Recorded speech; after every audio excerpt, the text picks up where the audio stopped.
صاحب یہ عمرہ اور حج، جس وقت ہم یہ کہتے ہیں کہ اللہ تعالیٰ نے اپنے مابت کے ساتھ دو عبادات خاص کی ہوئی ہیں، جب ہم عام طور پہ پڑھتے ہیں مذہبی لٹریچر کو کہ ان دو عبادات میں سے بالخصوص حج کا، اور ذی الحجہ کی چونکہ ابتدا ہے، حج آنے والا ہے، اس کا مقصد کیا ہے؟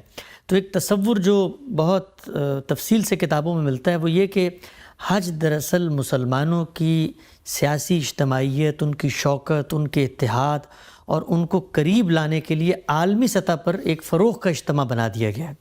میں پہلا سوال جو حج سے متعلق آپ سے پوچھنا چاہتا ہوں وہ یہ کہ ہم مناسک کے اندر جا کر تفصیلات میں دیکھیں گے اس کو، حج بنیادی طور پر ہے کیا؟ حج نظر کی تمثیل ہے۔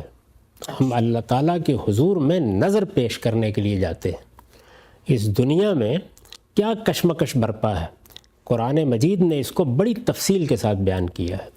ہمارے ہاں بہت سی چیزیں ایسی ہیں کہ ہم ظاہر کو دیکھتے ہیں اور اس میں ایک رائے قائم کر لیتے ہیں، پھر دنیوی احساس کا اتنا زیادہ غلبہ ہے کہ نماز پر بھی گفتگو کرتے ہوئے یہ سوچ رہے ہوں گے کہ اگر اس میں کہیں ہمارے گنٹھیے کا علاج ہو جائے تو پھر کیا کہنے ہیں۔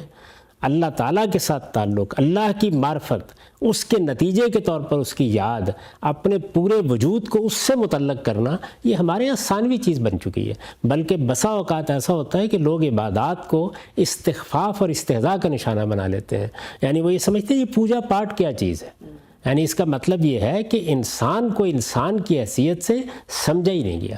یہ آخری درجے کی جہالت ہے کہ آپ انسان کے جذباتی وجود کو نظر انداز کر دیں، اس کے نفسیاتی احساس کو نظر انداز کر دیں، اس کے باطن کی پوری شخصیت کو نظر انداز کر دیں اور چند ظاہری چیزوں پر اسے محدود کر لیں۔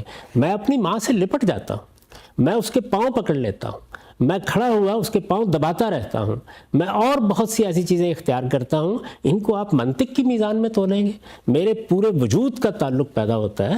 تو عبادات بھی بالکل اسی طرح ہے، یہ نظر کی تمثیل ہے، جس طرح کہ میں نے عرض کیا۔ اس کا ایک پس منظر ہے، وہ پس منظر یہ ہے کہ اللہ تعالیٰ نے اس دنیا میں جب ہمیں بھیجا تو ایک واقعہ پیش آیا۔ وہ واقعہ قرآن نے بیان کیا ہے۔ اللہ تعالیٰ نے آدم و حوا کو ایک باغ میں رکھا، مقصد یہ تھا کہ اس باغ میں رہتے ہوئے ان کی فطرت ان پر نمایاں ہو جائے۔ یہ کس مقصد کے لیے پیدا کیے گئے ہیں وہ یہ جان لیں۔ ان کو اگر امتحان کے لیے پیدا کیا گیا تو امتحان کس طرح کا ہوگا، اس سے یہ واقف ہو جائیں۔ اس موقع پر انسان کے اندر چونکہ یہ داعیات موجود ہیں، قرآن مجید نے کہا ہے کہ وَنَفْسٍ وَمَا سَوَّاهَا فَأَلْهَمَهَا فُجُورَهَا وَتَقْوَاهَا، یعنی ہمارے اندر برائی کے داعیات بھی رکھے گئے ہیں اور بھلائی کے داعیات بھی رکھے گئے ہیں۔ تو برائی اور بھلائی کا شعور دے کر انسان کو وہاں ایک امتحان سے گزار دیا گیا۔ اس میں جنات میں سے شیطان کو یہ موقع ملا کہ وہ اپنا بدلہ چکائے۔ یعنی اس کو چونکہ یہ ہدایت کی گئی تھی کہ وہ انسان کے سامنے جھک جائے، اس کو بھی، اس کی پوری قوم کو بھی، فرشتوں کو بھی، لیکن ابا واستکبر، اس نے انکار کر دیا اور استکبار اختیار کیا۔ اس کے بعد اللہ تعالیٰ نے اسے راندہ درگاہ قرار دے دیا۔ وہ اپنا بدلہ چکانے کے لیے آیا، اندر داعیات موجود تھے، اس نے آ کے یہ کوشش کی کہ جس چیز سے انہیں روکا گیا ہے وہ اس کی ترغیب دے۔ تو اللہ تعالیٰ نے بتایا کہ اب اس دنیا کے اندر جب تم اس دفعہ اس کی ترغیب میں یہ کام کر بیٹھے ہو تو یہ ہمیشہ حملہ آور ہوتا رہے گا، یہ اب تمہارا دشمن بن کر رہے گا۔ خود اس نے درخواست کی کہ مجھے قیامت تک کے لیے مہلت دے دی جائے۔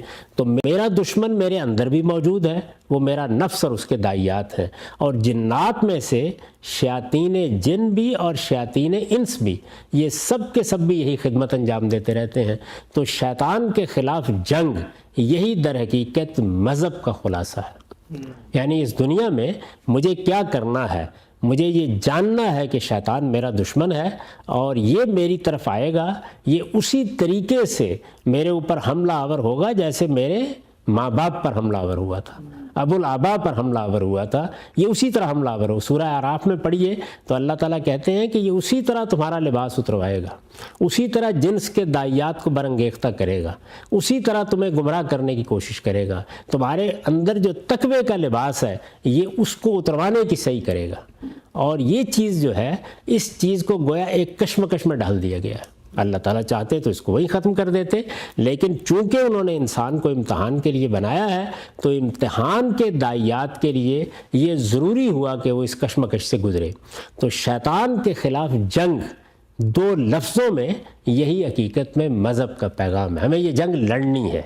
اس میں ہم رحمان کی طرف کھڑے ہیں, مقابل میں شیطان ہے, ہم رحمان کی طرف کھڑے ہیں. اللہ تعالیٰ بلا رہے ہیں اور یہ کہہ رہے ہیں پیغمبروں کی زبان سے, من انصاری اللہ, کون اللہ کا مددگار بن کے اٹھتا ہے. اور آپ دیکھیے کہ وہاں الفاظ کیا ہے کہ نحن انصار اللہ. تو اللہ تعالیٰ کے ساتھ کھڑے ہو کر شیطان کے خلاف جنگ کرنا, یہی ہمیں گھر میں کرنا ہے, یہی ہمیں باہر کرنا ہے, یہی منڈی میں کرنا ہے. وہ آئے گا کہے گا کم تولو, وہ آئے گا کہے گا بدماشی کرو, وہ آئے گا کہے گا لوگوں کا حق کھاؤ, وہ آئے گا کہے گا کہ لوگوں پر زیادتی کرو, وہ آئے گا اور کہے گا آ کر لوگوں کو سیاست میں اور معیشت میں دھوکے دو. یہ سارے کام وہ کرے گا, اور کرے گا تو ہمیں اس کی اس طاقت کا مقابلہ کرنا ہے. وہ جب جس چیز کی طرف بلائے گا ہمیں یہ کہنا ہے کہ نہیں, ہم اپنے پروردگار کے بندے ہیں, ہم تمہاری طرف آنے کے لیے تیار نہیں ہیں. تو یہ کشمکش ہے, اس کو انسان کے ذہن میں زندہ کرنے کے لیے, تازہ کرنے کے لیے یہ حج اور عمرے کی عبادت لازم کی گئی ہے. حج کیا ہے؟ یہ شیطان کے خلاف کشمکش اور جنگ کی تمثیل ہے, اور اس میں بالآخر ہم جا کے اپنی جان کی نظر پیش کرتے ہیں. گویا اس بات کا علامتی اظہار کرتے ہیں کہ پروردگار شیطان کے خلاف اس جنگ میں ہم سے اگر یہ مطالبہ کیا گیا, رحمان کی طرف سے یہ مطالبہ کیا گیا, آپ کی طرف سے یہ مطالبہ کیا گیا کہ اپنی جان بھی قربان کر دو, تو ہم کرنے کے لیے تیار ہو جائیں گے. تو اس طریقے سے یہ نظر کی تمثیل بن گئی ہے. نظر میں کیا ہوتا ہے؟ آپ کسی ہستی کے لیے اپنے آپ کو پیش کر دیتے ہیں. مال پیش کرتے ہیں تو وہ زکوٰۃ کی صورت اختیار کر لیتا ہے. جان پیش کرتے ہیں تو ظاہر ہے کہ ہر وقت آپ جہاد کے میدان میں نہیں اترتے, ہر وقت آپ جان نہیں دیتے, لیکن اس جذبے کو زندہ رکھنا کہ شیطان کے خلاف کشمکش میں اگر مجھے اللہ تعالیٰ کی آواز پر لبیک کہہ کے جان بھی دینی پڑی تو میں دے دوں گا. یہ کہا ہے نا ایک موقع کے اوپر صحابہ کرام کے لیے کہ ان اللہ اشتری من المؤمنین اموالہم وانفسہم بان لہم الجنہ, یعنی اللہ تعالیٰ نے تمہارے جان و مال جنت کے عوض خرید لیے ہیں. ایک طرف جنت ہے, اللہ کی آواز ہے, اللہ کی نعمتیں ہیں, اور دوسری جانب شیطان نے جو کشمکش برپا کر رکھی ہے وہ ہے.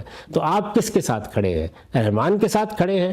اس چیز کو تازہ رکھنے کے لیے, زندہ رکھنے کے لیے, ذہن میں اور شعور میں زندہ رکھنے کے لیے آپ کو بار بار توجہ دلائی جاتی ہے, اور یہ توجہ دلانے کا عمل ہر انسان کی زندگی میں ایک ہدف بن جاتا ہے جب آپ حج کی عبادت اس پر فرض کرتے ہیں. یعنی اب مجھے اس کے لیے جانا ہے, اور وہاں جا کر یہ پوری تمثیل ہے. آپ جب پوچھیں گے تو میں آپ کو بتاؤں گا کیسے, کس خوبصورتی کے ساتھ ہم جنگ کرتے ہیں.